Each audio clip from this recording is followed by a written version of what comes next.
C'est Asitane Tissako, experte business, et j'aide ceux qui sont sur le continent africain et européen à lancer une entreprise rentable sur le marché.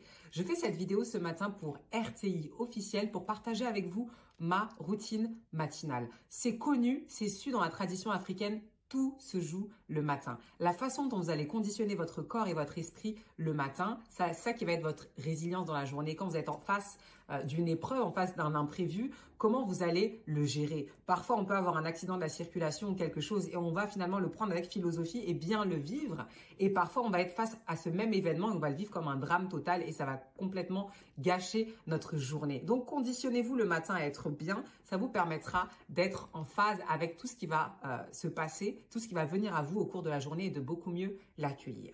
Donc moi, je me réveille plus ou moins vers les coups de 4 heures du matin. En ce moment, c'est le moment de la prière. Donc c'est un moment où je me réveille et première chose, je rends grâce à Dieu d'être en vie quand même. Parce que il y a quand même une grande proportion de personnes qui décèdent la nuit, du coup, entre le moment où ils sont couchés et le moment où ils se réveillent. Et ces gens-là n'ont pas l'occasion, comme nous, on a, de finalement matérialiser nos rêves et de bouger et de faire plein de choses la journée. Donc déjà, premièrement, je rends grâce à Dieu en me disant, OK, je suis en vie. Une fois que j'ai fait ça, que j'ai remercié mon Seigneur d'être en vie, j'honore mon corps. Comment je fais ça? Je vais tout simplement à la salle de bain et si vous êtes plutôt quelqu'un de coquette, bah effectivement, faites-vous belle, choyez-vous. Si vous êtes sportif, faites du sport. Il n'y a pas de bonne façon ou pas. Tout le monde n'est pas sportif. Donc, je pars du principe où il faut juste attribuer un temps en fait à son corps. Hein. Ça peut être du sport, ça peut être la beauté, ça peut être se brosser les dents, se faire un gommage, se faire un masque, ce que vous voulez. Mais faites quelque chose pour montrer à votre corps que ok, on fait qu'un, on est une équipe, d'accord? Parce que pendant la nuit, votre corps ne vous appartient pas. Hein. Ceux qui ronflent la nuit, ceux qui se déplacent, ceux qui parlent ou je ne sais quoi, on sait que le corps ne nous appartient pas la nuit. Donc le matin, c'est bien de refaire cette symbiose avec le corps pour être animé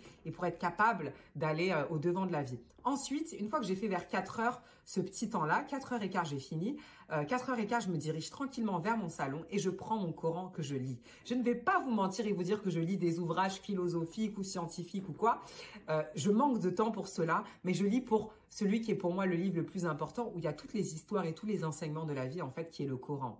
Donc moi, je vais lire le Coran et je vais y passer peut-être une bonne demi-heure et je vais tirer tous les enseignements que j'ai à tirer. Donc c'est vraiment une lecture qualitative. Hein. Des fois, 2-3 pages, pas plus. Je vais pas au-delà et ça me laisse le temps finalement d'intérioriser tout ce que j'apprends. Une fois que j'ai fait ça, vers 4h45 sur mon bureau, il y a 2 cadres sur lesquels il y a mes objectifs de l'année, tout ce que j'ai envie d'accomplir avant que 2021 finisse. Hein. L'année passe excessivement vite, donc il faut en fait que j'ai en visibilité ces objectifs. J'ai 10 gros objectifs cette année, dont certains objectifs qui sont d'ailleurs tournés vers le continent africain, et ces objectifs, je les visualise. Je fais le point pour savoir où est-ce que j'en suis en fait. Parce que si je commence ma journée sans avoir en visibilité ces objectifs-là, c'est une perte de temps. C'est une perte de temps parce que je suis juste en train de finalement me laisser porter par la journée. Alors que si j'aligne toutes les actions que je fais cette journée en face des objectifs vers lesquels je vais, eh bien ma journée sera beaucoup plus efficiente. Donc fondamental, après finalement avoir stimulé votre intellect par la lecture, parce que vous voulez la réflexion, en regardant votre agenda, vraiment ce que vous voulez, et après avoir honoré votre corps, se faire beau, faire du sport, par exemple, vraiment ce qui vous plaît. Il ne faut pas que ce soit un fardeau pour vous. Je vous pousse à visualiser vos objectifs de vie. Qu'est-ce que vous avez envie d'accomplir avant que vous quittez cette planète, en fait, tout simplement. Donc, visualisez ça pour que toutes les actions que vous fassiez dans cette journée soient dirigées vers ça. Ensuite, je vais me recoucher. Au moment où je me recouche, je suis à côté de mon cher et tendre époux et je vais en fait verbaliser avec lui des objectifs qu'on a en commun. Parce que lui et moi, on a des objectifs de couple en commun ou des objectifs de vie à moi qui le touchent forcément lui. Je vais lui verbaliser. Chérie, on a envie de vivre dans tel pays, où est-ce qu'on en est, etc. Donc, on va échanger, on va se stimuler, on va se donner des idées en fait. Pareil, on matérialise les objectifs, d'accord? Sinon, c'est pas des objectifs, c'est des rêves.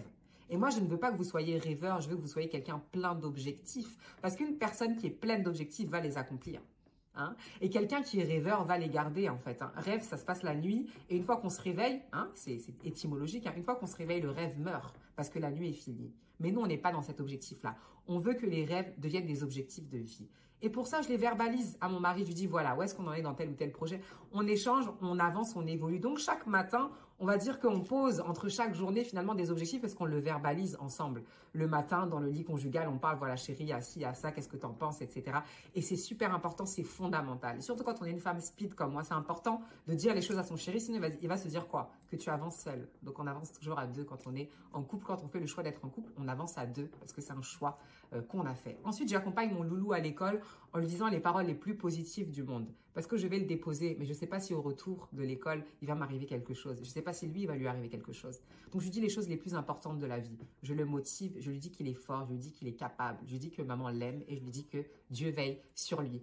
Merci à RTI de m'avoir donné l'occasion de faire cette vidéo. J'espère qu'elle vous sera utile. Donc, voici les clés pour passer une bonne routine matinale. Belle journée à vous et à très vite. Et surtout, excellent